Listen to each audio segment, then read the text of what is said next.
Good afternoon.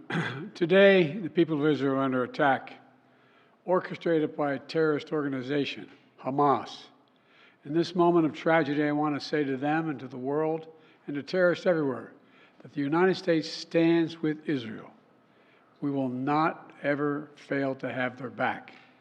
We'll make sure that they have the help their citizens need and they can continue to defend themselves. You know, the world's seen appalling images. Thousands of rockets in the space of hours raining down on Israeli cities. When I got up this morning and started this at 7:30, 8 o'clock, my calls. Hamas terrorists crossing in Israel, killing not only Israeli soldiers, but Israeli civilians.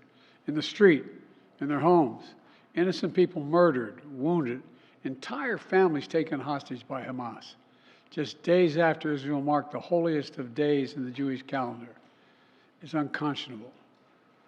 You know, when I spoke with Prime Minister Netanyahu this morning, I told him the United States stands with the people of Israel in the face of these terrorist assaults.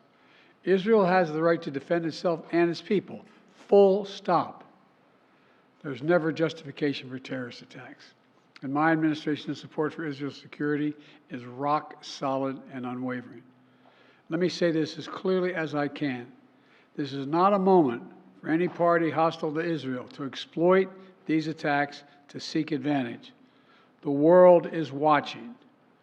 I've also been in contact with the King of Jordan, spoken with members of Congress, directed my national security team to engage with their Israeli counterparts, military to military, intelligence to intelligence, diplomat to diplomat, to make sure Israel has what it needs.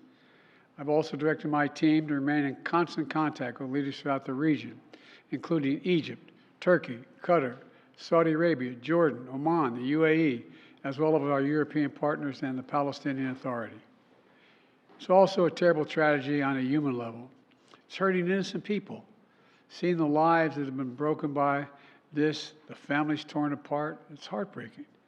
And Jill and I are praying for those families who've been impacted by this violence. We grieve with those who've lost their loved ones, lost a piece of their soul. We have hope for swift recovery for many who have been wounded.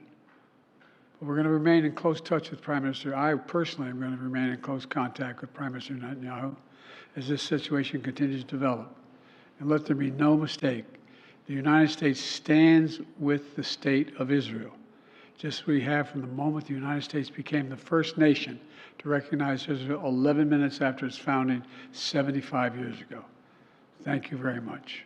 Mr. President, was there an intelligence failure in the lead up to this attack?